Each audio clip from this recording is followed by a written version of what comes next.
السلام عليكم ورحمة الله وبركاته. بسم الله والحمد لله والصلاة والسلام على حبيبنا وأسوتنا وقدوتنا وشفيعنا رسول الله صلى الله عليه وآله وسلم. روائع القصص في فضل الاستغفار، قصص واقعية. تعالوا نعرف بعد ما نصلي على حبيبنا صلى الله عليه وآله وسلم. الاستغفار بلا مبالغة ورب الكعبة هو سبب السعادة في الدنيا والآخرة. قال جل وعلا حاكيا على لسان سيدنا نوح عليه السلام أنه قال لقومه: فقلت استغفروا ربكم إنه كان غفارا يرسل السماء عليكم مدرارا ويمددكم بأموال وبنين ويجعل لكم جنات ويجعل لكم أنهارا. الله أكبر. بل كان في الأرض في هذه الدنيا نوعين من الأمان. النوع الأول هو وجود النبي بيننا صلى الله عليه وسلم، فلما مات النبي صلى الله عليه وسلم بقي الأمان الثاني ألا وهو الاستغفار. قال جل وعلا: وما كان الله ليعذبهم وأنت فيهم وما كان الله معذبهم وهم يستغفرون. الله أكبر. وقال صلى الله عليه وسلم كما عند البيهقي بإسناد حسن: من سره، يعني اللي يحب، من سره أن ينظر إلى صحيفته يوم القيامة فليكثر فيها من الاستغفار. بل وضح النبي صلى الله عليه وسلم أن الاستغفار سبب لدخول الجنة، كما ورد في الحديث الذي رواه البخاري أن الحبيب النبي صلى الله عليه وسلم قال: سيد الاستغفار أن تقول اللهم أنت ربي لا إله إلا أنت خلقتني وأنا عبدك، إلى آخر الحديث. في هذا الحديث قال النبي صلى الله عليه وسلم: من قاله، يعني من قال دعاء سيد الاستغفار، من قاله بالليل موقنا به ومات في تلك الليلة كان من أهل الجنة، ومن قاله بالنهار موقنا به ومات في ذلك اليوم كان من أهل الجنة. ولذلك لابد أن احنا نحرص على دعاء سيد الاستغفار قبل النوم ومع أذكار الصباح، فإذا مات العبد بالليل أو النهار كان من أهل الجنة بفضل الله سبحانه وتعالى.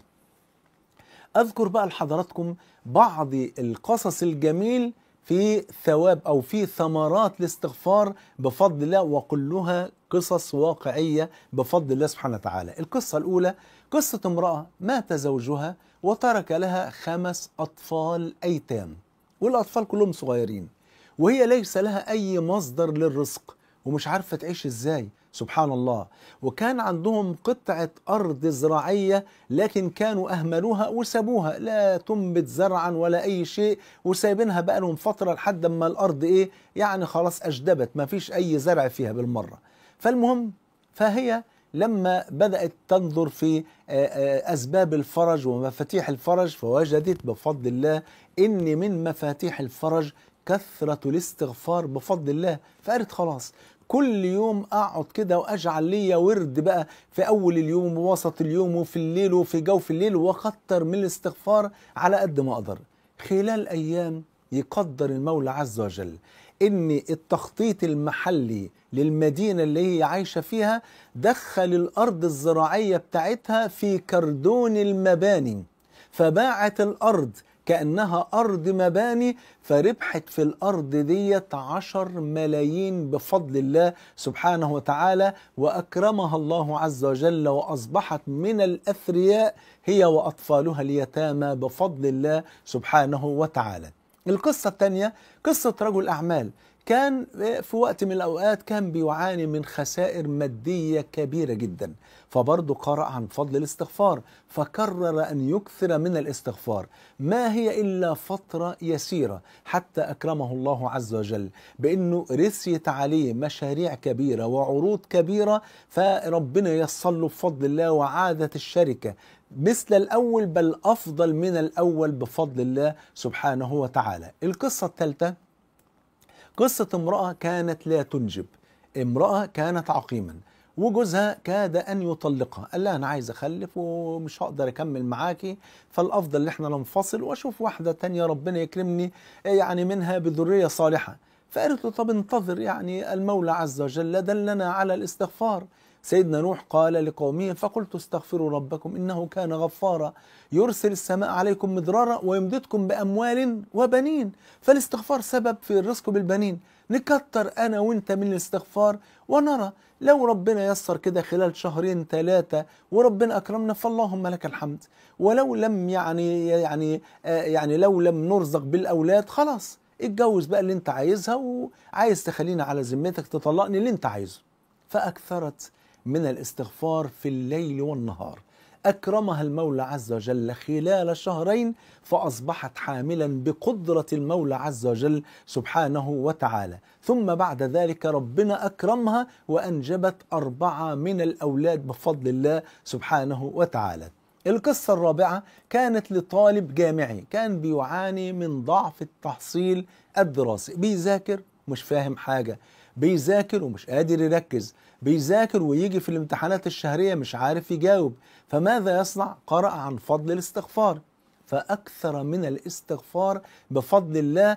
بعد فترة يسيرة جدا كان هذا الشاب من المتفوقين بفضل الله سبحانه وتعالى. القصة الخامسة قصة كانت تعاني من عقوق أولادها. أولادها بيعملوها أسوأ معاملة، يتكلموا معها بأبشع الألفاظ، ينظرون إليها أسوأ النظرات، حتى لأن المرأة يعني خلاص كانت يعني كرهت حياتها بسبب اللي بيعملوا أولادها معها. فقررت أن تكثر من الاستغفار. ربما يكون أولادي، كانها بتقول كده، كانها بتقول ربما يكون أولادي متسلطين عليا بسبب ذنوبي، أكثر من الاستغفار.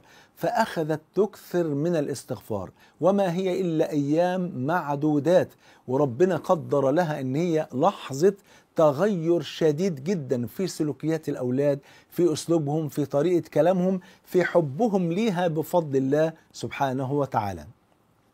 القصة السادسة كانت قصة شاب كان يرتع في المعاصي، وكانت حياته جحيم بسبب كثرة المعاصي، لدرجة أنه هو فكر أنه هو ينتحر. فدله أحد الدعاء على كثرة الاستغفار وعلى التوبة والعودة إلى الله سبحانه وتعالى. فعاد إلى الله وبدأ يكثر من الاستغفار، فعاش بعد ذلك أسعد حياة في طاعة الله سبحانه وتعالى.